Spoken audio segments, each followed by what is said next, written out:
सेविका को 25,000 और सहायक सेविका को 18,000, आशा और रसोईया को आपने इस पर कोई। हेलो एवरीवन, आंगनबाड़ी से जुड़ी महत्वपूर्ण खबरों में आप सभी का फिर से हार्दिक स्वागत है। एक बार फिर से पप्पू यादव जी ने आंगनबाड़ी सेविका, सहायिका, आशा और जीविका के मानदेय का मुद्दा उठा करके उन सभी के नज़रों में एक अच्छे राजनेता के रूप में पुनः उभर के आए हैं। जैसा कि आप लोगों ने देखा था कि हड़ताल के समय पर भी पप्पू यादव खुल करके सेविकाओं का समर्थन करते नजर आए। आंगनबाड़ी सेविका, सहायिका, आशा, रसोईया हर एक संघ के साथ वे खुल के समर्थन करते हैं।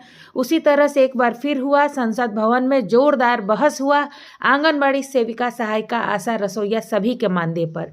सभी लोग ध्यान से देखें और एक लाइक और सब्सक्राइब। सहायक सेविका को जीएसटी इस बार आपने कम क्यों किया, ये आपको बताना चाहिए। और मिडिल क्लास व्यापारियों का हिंदुस्तान में एक कपड़े की कीमत है हमारी 200 रुपया और जीएसटी भी हम देंगे 200 रुपया। मिडिल क्लास को कितना मुनाफा होता होगा यह भारत सरकार का दिल ही जानता है। सेविका को 25,000 और सहायक सेविका को 18,000, आशा और रसोईया को आपने इस पर कोई ग्रांट में भी और बजट में भी आपने नहीं लाया। हमारे प्रधानमंत्री गांधी मैदान में विशेष राज के दर्जा की बात की थी। माननीय वित्त मंत्री महोदया जी से ब्लैक मनी के बारे में जानना चाहता और नोटबंदी जो भारत की सबसे प्रधानमंत्री का स्वर्णिम निर्णय था, उस नोटबंदी के बाद आपने काला धन के बारे में भी जानकारी नहीं दी, कितना पैसे आए उसकी भी जानकारी नहीं दी। जाली नोट में 10 लाख करोड़ से ऊपर के लगभग कितने जाली नोट मनी का बैंक से गैपिंग है उसकी भी जानकारी नहीं दी। कितने पैसे आपने अकाउंट में दिए लोगों को, 15 लाख रुपया आपने, उसकी भी जानकारी नहीं दी। तो हम तो पहले आपसे नोटबंदी, जीएसटी के बारे में हम सिर्फ इतना कहेंगे, ये जीएसटी बड़े व्यापारियों के चोरी का सबसे बड़ा रास्ता है। और मिडिल क्लास व्यापारियों का हिंदुस्तान में एक कपड़े की कीमत है हमारी 200 रुपया और जीएसटी भी हम देंगे 200 रुपया। मिडिल क्लास को कितना मुनाफा होता होगा यह भारत सरकार का दिल ही जानता है। हम इस पर कुछ और नहीं कहेंगे। हमारा दूसरा चीज है, अब मंत्री जी भ्रष्टाचार पर कुछ आप अलॉट करिए पैसे को, इसको खत्म करने के लिए माननीय इस पर एक अलग बजट। पप्पू यादव जी आप चेयर को एड्रेस यह सबसे बड़ा, प्लीज काइंडली एड्रेस, यह सबसे बड़ा इंपॉर्टेंट है। दूसरा चीज, बिहार को 5% जीएसटी इस बार आपने कम क्यों किया, ये आपको बताना चाहिए कि बिहार को 5% बजट आपने इस बार कम किया है, वो किस आधार पर किया है।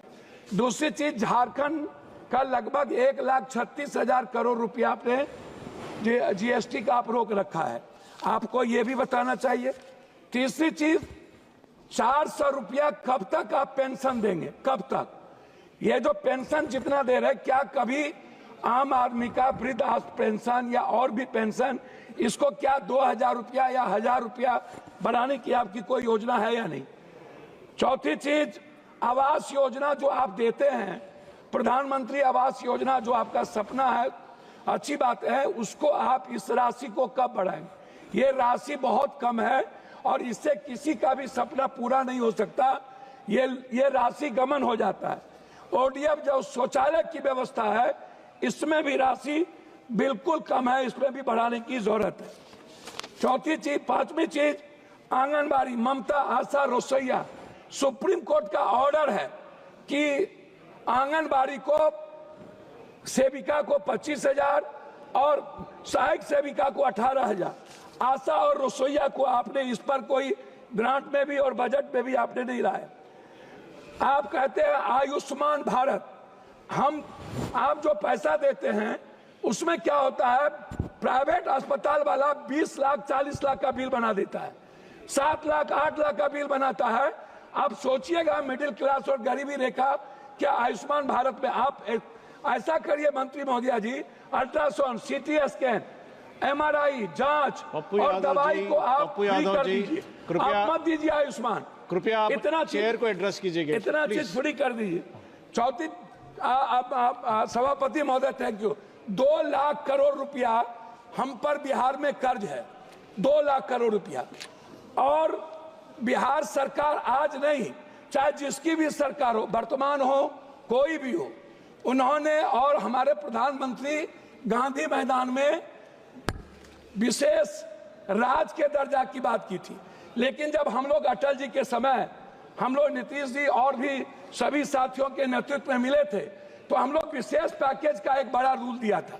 उसमें हम लोगों ने कहा था कि बिहार की जितनी बंद पड़ी फैक्ट्रियां हैं टोटल आप उठा लीजिए, सासाराम से लेकर के और जितने जूट मिल कटिहार से लेकर के जितने चीनी मिल है, सारी फैक्ट्रियां, इसको रिहैबिलिटेशन के लिए आप एक विशेष पैकेज दीजिए। उसको भी आपने नहीं किया। हमारी लगभग फैक्ट्रियां बंद हो गई। झारखंड में HCL से लेकर के लगभग 43% फैक्ट्रियां, गिरिडीह हो, धनबाद हो, बोकारो हो, स्टील फैक्ट्री हो, लगभग बंद हो गई। तो मेरा है विशेष राज और विशेष पैकेज। जब आप बात करते हैं कोई भी चीज, तो जरूर इस बात पर ख्याल रखा जाए कि विशेष राज पर आप क्या चाहते हैं।